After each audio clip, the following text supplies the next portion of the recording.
The beginning of 2021 has been interesting, as 2020 threw the world for a loop. What a hell of a loop that was. The prospect of a new year to wash away the pain, the torment, and the anguish was just all too alluring. We hoped, we prayed. Well, so much for that. This video is not to discuss events unfolding in the world as they are, because Lord knows there are enough people, posts, and videos that are doing that with the up-to-the-minute frequency that we're all just sick and tired of. And you also don't need a random stranger on the internet whose opinion you might either agree with and share or disagree with and hate to tell you anything that you might not want to hear or might want to hear. Besides, I think we know it's not going to make an iota of difference whether or not I'm shouting my opinion into the vacuous realms of the internet. Look, I'm not here to build an echo chamber. It's really cozy underneath this rock.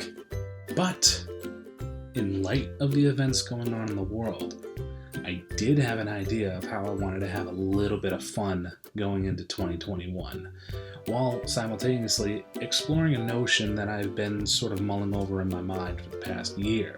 Well, this might not seem like a lot of fun to other people, but it's going to give me some personal enjoyment. I want to do a social experiment. You see, as I mentioned before, I'm a lurker. I'm someone who navigates the internet and social media from the shadows. I watch and I consume things that interest me with that shroud of anonymity that comes as a standard feature when you dwell in the online realm. And the content? Some of it's entertaining. Some of it's saddening. Some of it is cringeworthy, and some of it is just maddening. Despite the temptation at times, though, I seldom interact. The platforms I usually post to, at least on a consistent basis, are Twitter and Instagram, and YouTube, at least as of the past month. But the most interesting platform that I have that I seldom use is Facebook. And when I say use, I mean I interact with it, but I don't post anything on a personal level. Let's go through my profile for a bit, and we'll scroll through my last 5 or 6 posts, and I'll give you an idea of the things that I like to share about myself or feel is necessary for other people to see. So here are some of my more recent Facebook posts to show you that I really don't throw much out there by way of just posting things because I feel like posting things all the time. Again, I don't need people to know my life 24/7. So here are some of my posts. January 20th, I actually made 2 posts. First one is a joke about the inauguration because they do comedy and I thought this was pretty funny. I don't care if you didn't find it funny. I don't care if you found it funny. It was just a thought I had and it was funny to me. Second one, same day, was my friend Joe's birthday. I found 2 pictures on my camera roll that I had edited and I never sent to him because I am perpetually a procrastinator. And I'm so sorry, Joe. Happy belated birthday. Hope to see you soon. Before that was December 22nd, just about a full month. Didn't post anything on my page. And this was the picture of the great conjunction that happened. Well, it was the day after. It was cloudy on the day that they were closest together, and this was the best that I could do, okay? Stop judging. I like these pictures, though. Cool. Before that, I had a post December 7th. This was one of those pictures where someone gives you a number and you answer that question. I did what I could to make it as funny as possible because I was bored, I never really do this stuff, and I was waiting for a photo appointment.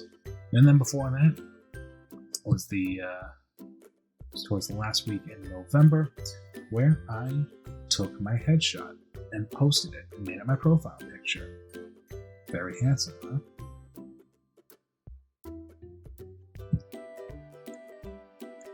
And then before that, you have to go all the way back to July 17th, 2020. This is day 1 of a horror movie challenge. Every day I must post an image for a horror movie that impacted me with no explanation, blah, blah, blah. Never followed through with it because, again, I'm lazy and I just don't care about Facebook that much, where I felt the need that, oh crap, it's the next day, I gotta make sure I post. But I do relate to Michael Myers in this one. And then just for fun, before that, July 16th, it was advertising for an open house that I was hosting. So, Again, very sporadic. You get the point. I don't post a lot on Facebook. Now, that's not to say that I don't interact with people on Facebook. Here, I'll show you. I'm going to come over here to comments that I've made. I'm going to take off posts. Yep.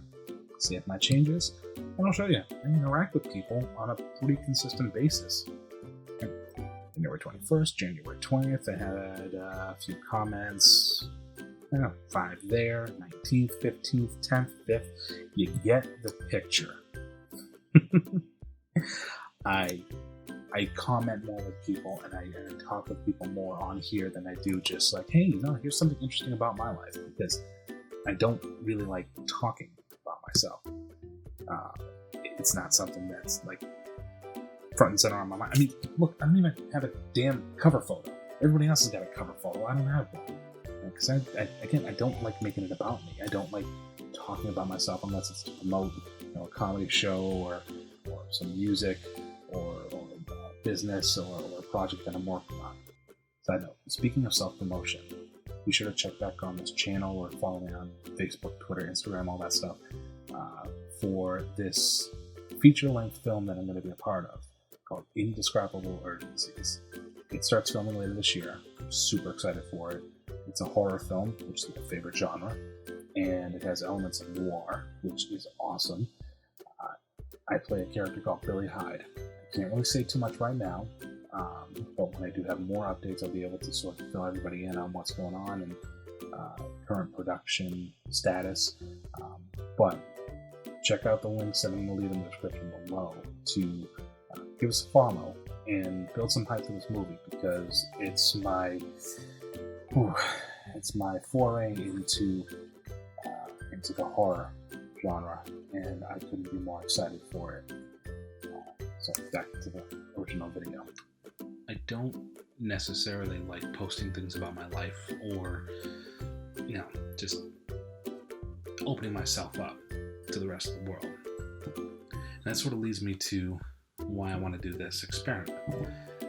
It's pretty common to see on Facebook where someone will post a status or a picture or a meme for whatever reason they decided to, and then I'll see a wave of people emerging from the void, ready to attack a person, defend a person, or even just offend a person for something they posted.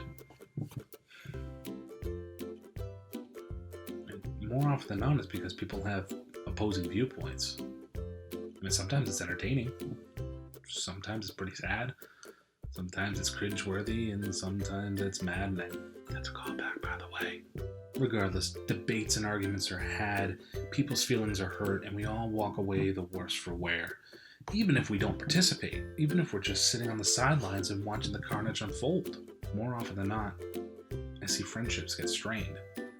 And when these interactions get out of control, I have the same thought every time. Why did you feel the need to do that?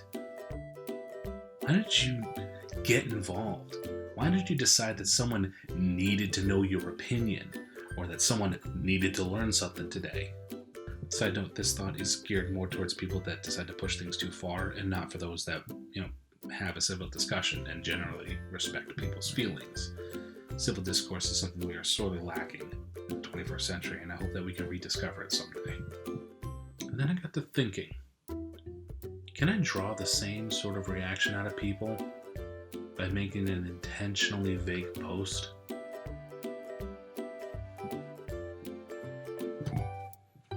I won't mention anyone. I won't target anyone. I won't mention current events or political views, sports, animals, whatever coffee you drink, nothing like that. Make it as vague as possible. So, my hypothesis, based on these sorts of Facebook interactions.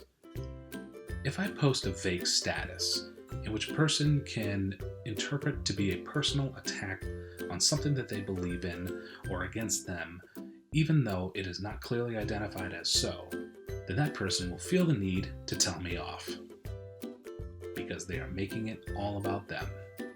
My theory is that I'll get more joking comments than anything else, considering I network with more comedians, and I generally have friends that have a pretty good sense of humor.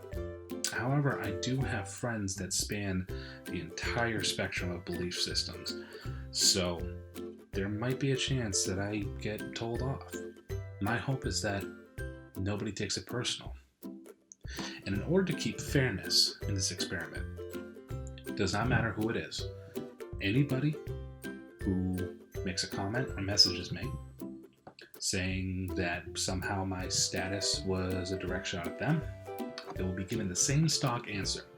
In this video, being recorded on, it's January 23rd at 12:22 a.m. This video is to show you that this was an experiment and not a reaction to something that somebody might post. I don't want somebody coming later on and saying, oh, you recorded a video because you got caught because you don't want to look bad in front of me. No. So that stock response that's going to be given to everybody is, this post is not about you, and or this post is not about that.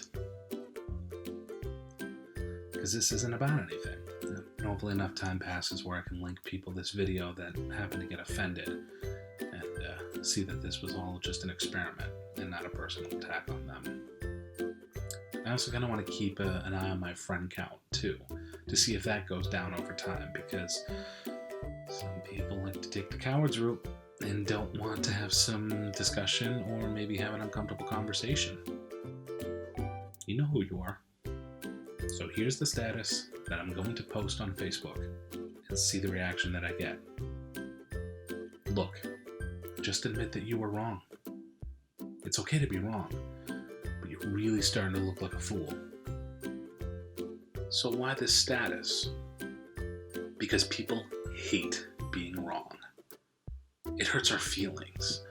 Emotional pain and physical pain share some of the same sensory reactions that we get in our brain. And I probably explained that really shittily, but I'm going to put some links down in the description so you can read up on some articles that I found that are pretty fascinating on why people hold on to the notion that they may be wrong, more so than trying to correct their thought and be right. And my personal theory is that it's a lot easier to hold on to the things that you think you know, even if they're wrong, than to re-educate yourself and try to get the right thought, because you've already spent such an enormous amount of energy and time into thinking the first thought was right. But there's no shame. It's what learning's all about. Look, my goal is not to make anybody look like a fool. It's not to hurt your feelings. Some people are self-centered. Some people just like playing the victim. Reminds me of something that Wednesday Addams once said. I'll be the victim all your life. I think this will be interesting to see. Like I said, my hope is that nobody lashes out. I hope that nobody gets their feelings hurt about this, and I hope that nobody has any ill will towards this little experiment. Because like I said before, this post isn't about you. Thank you all for watching, and I'll see you in the next video.